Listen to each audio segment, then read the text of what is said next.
What if the Quran is not just something you recite, but something that begins to recite you?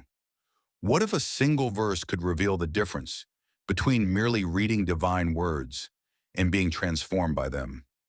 Surah Al-Baqarah, verse 121, quietly draws this line, not between believers and non-believers in a superficial sense, but between hearts that touch the Quran and hearts that are touched by it. The verse states, "Those to whom we have given the book." This is not just about a historical community. Outwardly, it refers to the people of the book, those who were given divine scripture. But inwardly, it opens a subtle door. Who are the true recipients of the book? Not everyone who holds the Quran in their hands has truly been given it. To be given the book is a divine grace, a bestowal. It means the Quran has been placed not only in your hands, but in your capacity to receive. It is when the heart is made fertile enough to carry revelation. Many possess the text, but few are entrusted with its light. The Sufi insight here is delicate. The giving is not about access, it is about readiness. When Allah gives you the book in this deeper sense, He is granting you a mirror in which you begin to see your own soul. They recite it with its true recitation. This is the core of the verse and the heart of the spiritual journey. To recite it as it truly deserves to be recited. Outwardly, this includes proper pronunciation, respect for the words, but the inward dimension goes far beyond sound. True recitation is when the tongue recites, but the heart listens. The eyes read, but the soul absorbs. The verses pass through your lips, but they settle into your being. It is when the Quran is not rushed through, but allowed to pass through you. Real tilawah is when every verse finds its echo inside you. When a verse of mercy softens you, when a warning shakes you, when a story reflects your own inner state. True recitation is not speed, it is presence.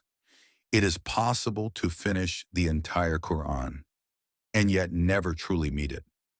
And it is possible to recite a single verse and feel as if eternity has just passed through your chest. They are the ones who believe in it. Notice the precision. Belief is not merely declared, it is realized through engagement. This part of the verse reveals something profound.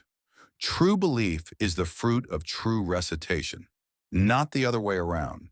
You don't deeply believe first and then recite properly. Rather, when you begin to engage the Quran with sincerity, humility, and presence, belief begins to descend into you. This belief is not just intellectual agreement. It is a state where the heart begins to trust what it hears. The ego begins to soften its resistance. The spirit begins to recognize something familiar, as if it has always known these words. At this point, belief is no longer something you claim. It becomes something you feel moving inside you. And whoever disbelieves in it, then they are the losers. This is not merely a warning of rejection in the outward sense. Inwardly, disbelief here can also be understood as a kind of disconnect, a refusal to engage, a neglect, a turning away of the heart even while the tongue recites. It is when the Quran is heard, but not listened to. It is read, but not reflected upon. It is respected outwardly, but does not penetrate inwardly. This kind of distance is a subtle loss, not always visible, but deeply real.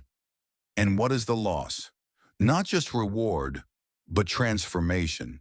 Not just knowledge, but awakening.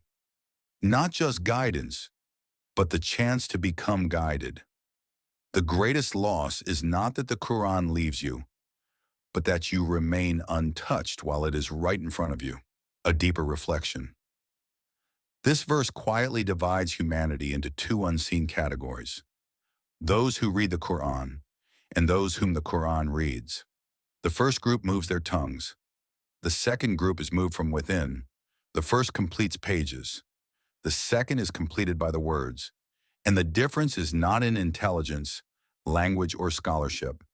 It is in presence, sincerity, and the willingness to be affected. When you open the Quran, pause, don't rush. Read one verse, just one, and ask yourself, did I read it or did it read me? Because the journey of the soul does not begin when you finish the Quran. It begins when the Quran begins to enter you. If this reflection stirred something within you, stay connected. Because there are depths in these verses that are still waiting, not just to be understood, but to be felt.